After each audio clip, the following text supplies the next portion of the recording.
Hi guys, భారత అంతరిక్ష ప్రయోగాలను చంద్రయాన్కి ముందు, చంద్రయాన్ తర్వాత అని చూడవచ్చు. ఈ మిషన్ విజయవంతం కావడంతో భారత కీర్తి మరొకసారి ఆకాశాన్ని ఎగసింది. ఈ విజయం ఇచ్చిన ఉత్సాహంతో ఎన్నో మిషన్లకు ఇస్రో ప్రణాళికలు రూపొందిస్తుంది.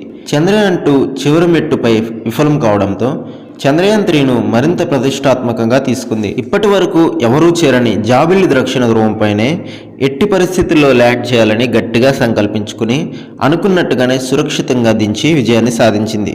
అత్యంత క్లిష్టమైన వాతావరణం ఉంచే చంద్రుడి దక్షిణ ధ్రువంపై విజయవంతంగా చంద్రయాన్ 3ను దింపి భారత అంతరిక్ష పరిశోధన సంస్థ అసాధ్యాన్ని సుసాధ్యం చేసి చూపించింది. ఇస్రో చేపట్టిన ఈ మిషన్ దక్షిణ ధ్రువంపై ఆగస్టు 23న అడుగు పెట్టడంతో మరోసారి గగనతలంలో భారత కీర్తి పతిక రెపరెపలాడింది.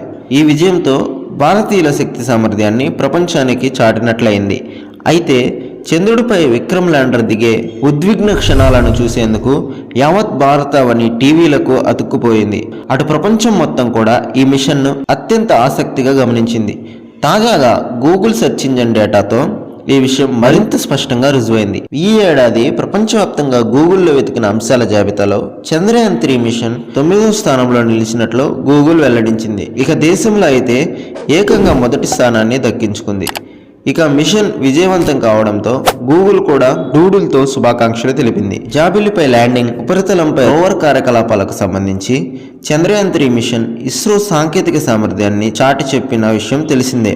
Docking technology, smart space, robot టెక్నాలజీకి సంబంధించి ఇస్రో సాంకేతిక నైపుణ్యం ఈ మిషన్తో రుజువైంది. భవిష్యత్తులో ఇస్రో చేపట్టబోయే గగనయాన్ సహా పలు అంతరిక్ష మిషన్లకు ఈ అత్యాధునిక సంకేతికాలు అత్యంత కీలకం కానున్నాయి. చంద్రుడిపై సురక్షితంగా దిగిన తర్వాత విక్రమ్ ల్యాండర్, ప్రజ్ఞాన్ రోవర్ 2 వారాల పాటు పరిశోధనలు సాగించాయి. జాబిలిపై రోవర్ తిరుగుతూ పలు ప్రయోగాలు చేసింది.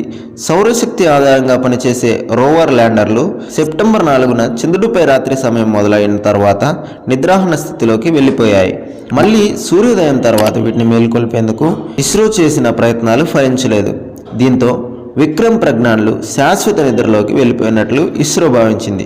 కానీ ఇప్పటికే ఈ మిషన్ తన అంచనాలను మించి లక్ష్యాలను పూర్తి చేసింది. అయితే ల్యాండర్, రోవర్ తమ 2 వారాల పరిశోధనల్లో చందమామ గురించి ఎంతో కీలకమైన సమాచారాన్ని అందజేశాయి. విక్రమ్ ల్యాండర్ నిర్దేశించిన లక్ష్యాలు, అంచనాలకు మించి పనితీరును ప్రదర్శించింది. ఈ సమయంలోనే చంద్రయాన్ 3 మరొక చరిత్ర సృష్టించింది. జాబిలిపై పరిశోధనలకు పంపిన చంద్రయాన్ 3లో 2 మాడ్యూల్స్ ఉన్నాయి. వీటిలో ఒకటి propulsion module, 2 landing module. Propulsion module PM చంద్రుడి కక్షకు ఉపగ్రహాన్ని చేర్చడంలో కీలక పాత్ర పోషించింది. తన పనిని విజయవంతంగా పూర్తి చేసిన PMను తిరిగి భూకక్షలోకి తీసుకొచ్చి మన శాస్త్రవేత్తలు కొత్త ఘనతను సాధించారు. అయితే ఇలా తీసుకురావడం ప్రత్యేక ప్రయోగమని, తమ ముందస్తు ప్రణాళికల్లో ఇలాంటిది లేదని ఇస్రో శాస్త్రవేత్తలు వెల్లడించారు. చంద్రుడి ఉపరితలం నుంచి నమూనాలను సేకరించి ప్రణాళికలు రూపొందిస్తున్న ఇస్రో తాజా ప్రయోగం ఆ మిషన్కు దోహదపడుతుందని తెలిపింది.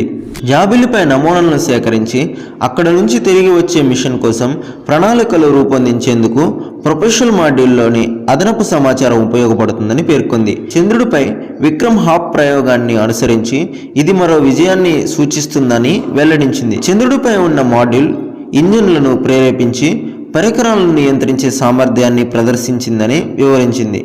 చంద్రుడి దక్షిణ ధ్రువంపై పరిశోధనలకు ఈ ఏడాది జూలై 14న చంద్రయాన్ 3 మిషన్ను ఇస్రో ప్రయోగించింది. బాహుబలి రాకెట్ ద్వారా భూకక్షలోకి చేరిన ఈ ఉపగ్రహాన్ని క్రమంగా ఎత్తు పెంచుతూ జాబిల్లి కక్షలోకి చేర్చారు. ఆ తర్వాత ప్రొపెల్షన్ మాడ్యూల్, ల్యాండింగ్ మాడ్యూల్ వేరుపడ్డాయి. అనంతరం ఆగస్టు 23న జాబిలిపై ల్యాండర్ విజయవంతంగా దిగింది.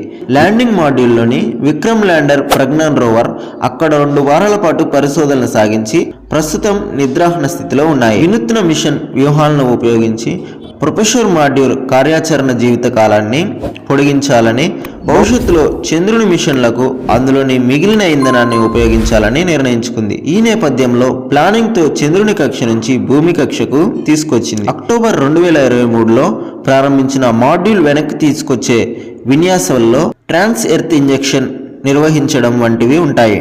చంద్రుని కక్ష నుంచి బయలుదేరే ముందు ప్రొపెల్షన్ మాడ్యూల్ నవంబర్ 10న 4 సార్లు జాబిలి చుట్టూ తిరిగిందని ఇస్రో తెలిపింది. ప్రస్తుత కక్ష అంచనాల ఆధారంగా పనిచేసే ఉపగ్రహాలకు ఎటువంటి ముప్పు లేకుండా నవంబర్ 22న దాని మొదటి పేరీజీను దాటి ప్రస్తుతం భూమి చుట్టూ పరిభ్రమిస్తుంది. భూ పరిశీలన కోసం రూపొందించిన ప్రొఫెషనల్ మాడ్యూల్ పై షేప్ పేలోడ్ ప్రణాళికాబద్ధంగా పనిచేస్తూనే ఉంది. ఇస్రో ఫ్లైట్ డైనమిక్స్ బృందం ఈ ఆపరేషన్ కోసం ఒక అధునాతన విశ్లేషణ సాధనాన్ని అభివృద్ధి చేసింది. ఇది అంతరిక్ష పరిశోధన సామర్థ్యాలను అభివృద్ధి చేయడంలో ఇస్రో నిబద్ధతను తెలియజేస్తుంది. చంద్రుడి కక్ష నుంచి తీసుకొచ్చేందుకు చేపట్టిన విన్యాసాల్లో సాఫ్ట్వేర్ మాడ్యూల్ అభివృద్ధి, గురుత్వాకర్షణ సహకారం, ఫ్లైబైలను అమలు చేయడం, అదుపు తప్పి ఢీకొనే ప్రమాదాన్ని నివారించడం వంటివి ఉన్నాయి. తిరిగి భూకక్షకు మాడ్యూల్ను తీసుకురావడం మిషన్ జీవితకాలాన్ని పొడిగించడమే కాకుండా భవిష్యత్తులో చంద్రుని మిషన్ల కోసం విలువైన సమాచారం సామర్థ్యాలను కూడా అందిస్తుందని అంతరిక్ష పరిశోధన సంస్థ అభిప్రాయపడింది. ఈ విధంగా చరిత్రలో లేని మరికొన్ని రికార్డ్స్ను ఇస్రో సొంతం చేసుకుంది. వీడియో నచ్చితే వీడియోకి లైక్ చేసి మీ ఫ్రెండ్స్తో వీడియోని షేర్ చేసుకోండి. Thanks for watching.